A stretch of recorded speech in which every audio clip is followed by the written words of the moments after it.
ત્યાગના અભિમાનને સમજાવવાને માટે અહીંયા એક દ્રષ્ટાંત છે. કોઈને વિદેશના હોય, કોઈને પુત્રેક્ષણા હોય અને કોઈને લોકેક્ષણા હોય. આ ત્રણ વસ્તુ તમારા અને મારા જીવનને આગળ જવા નથી દેતી. વિદેશના એટલે કે પૈસો હોય, તો કોકને પૈસો ગમતો હોય કે પૈસો મારો પરમેશ્વર, બાકી બધી વાત નહીં. કોઈને પુત્રેક્ષણા હોય, દીકરા માટે બધું કરી દઈએ. અને કોઈને લોકેક્ષણા હોય કે લોકોની અંદર મારી વાહવાહ થાય, હું લોકોની અંદર દેવની જેમ પૂજાવું. આ ત્રણ વસ્તુ જે માણસને પકડે છે એનો કોઈ દી ઉદ્ધાર થતો નથી. આને સમજાવવાને માટે એક અહીંયા રાજા ભર્તુહરિનું દ્રષ્ટાંત આપવામાં આવ્યું કે એક દિવસ શિવજી અને મા ઉમૈયા વિચરણ કરવાને નીકળ્યા છે. ભર્તુહરિએ પોતાનું રાજપાટ બધું છોડી અને શમશાનની અંદર વૈરાગ્ય લાગ્યો છે. માં ભવાની શિવજીને કહેવાને લાગ્યા કે જો શિવજી મહારાજ, આ ભર્તુહરિ જેવો કોઈ ત્યાગી માણસ નથી. ત્યારે શિવજીએ કીધું, કેમ સતી એમ કહો છો? તો કહે કે 52 લાખ માળવો તજી, નકર કેટલું એની આગળ હતું, બધું ને છોડી અને આજે શમશાનની અંદર વૈરાગ્ય લાગ્યો છે. જે કાંઈ પણ શમશાનની અંદર માણસ મૃત્યુ પામે ત્યારે એના ભાઈ ભાંડુઓ એની પાછળ જે ખીચડી લઈ આવે એ શમશાનની અંદર આપે, એ ભર્તુહરિ રાંધી અને ખાય. જુઓ શિવજી મહારાજ, આનો ત્યાગ કેટલો. ભગવાન કહે કે સતી, પરીક્ષા વગર સર્ટિફિકેટ કોઈને અપાય નહીં. પરીક્ષાની અંદર જ માણસને ખબર પડે કે કેવો છે. પણ આજે પરીક્ષાઓ પણ કેવી.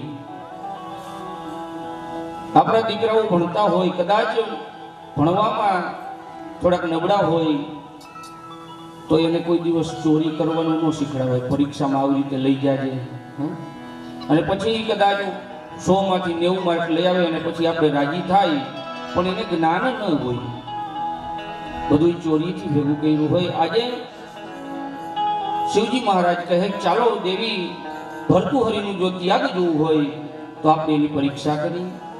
સાધુ સાધ્વીનું રૂપ લઈ ત્યાં ભર્તુહરિ, આજે એક માણસનું મૃત્યુ થયું છે, ભાઈ ભાંડવો આજે ખીચડી લઈને આવ્યા છે અને પકાવવા મૂકી છે. સાધુ મહારાજ સ્વરૂપે જે ભગવાન છે આવીને કહેવા લાગે કે હે ભર્તુહરિ, અમે અત્યંત ભૂખ્યા છે, અમને ખાવા મળે કાંઈ.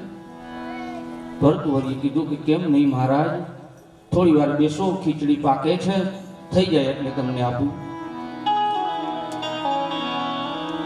ખીચડી પાકી વાસણની અંદર બંને એમને આજે પીરસવામાં આવી છે.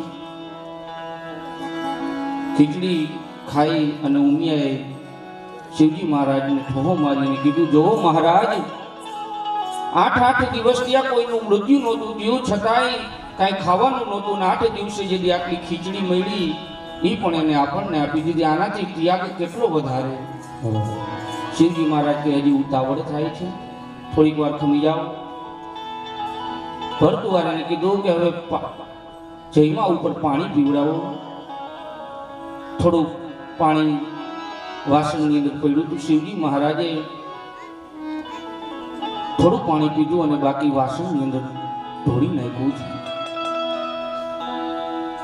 પાણી સુધા પણ પીવા માટે રાખ્યું નથી. ત્યારે પાછા ભવાની કે જુઓ શિવજી મહારાજ, હવે તો કહો કે આના જેવો કોઈ ત્યાગી નહીં. ત્યારે શિવજી મહારાજ કહે, નહીં દેવી, હજી મોડું થાય છે. અરે મહારાજ, એને ખાવા માટે જે કાંઈ પણ હતું એ તો આપણને આપી દીધું, પાણી પણ એની પાસે હતું, એ બધું તમે ખોટો ગેરમાર્ગે ઢોળ્યું. હજી કહો છો કે આને સર્ટિફિકેટ ન અપાય? તો કે નહીં. અને પછી શિવજી મહારાજે ભર્તુહરિના વખાણ કર્યા કે હે ભર્તુહરિ, શું તારો ત્યાગ છે? 8 દિવસના ઉપવાસ છતાં આજે તારે ઘરે આ ખીચડી આવી અને એ પણ તે અમને ખવડાવી દીધી, પાણી હતું એ પણ તે અમને પાઈ દીધું, ધન્ય છે તારી જનેતાને, ધન્ય છે તારા ત્યાગને, તારા જેવો કોઈ ભૂતો ન ભવિષ્યથી કોઈ થયો નથી અને થશે નહીં. ત્યારે ભર્તુહરી કહેવાને લાગ્યો છે કે હે સાધુ મહારાજ, હું તો ભર્તુહરી 52 લાખ માવડો જેને તેજી દીધો એને આ ખીચડી અને પાણી શું વસાતમાં છે. શિવજી મહારાજે ભવાનીને ટોહ માર્યો લ્યો. હજી આને એટલું યાદ છે કે હું એક વખત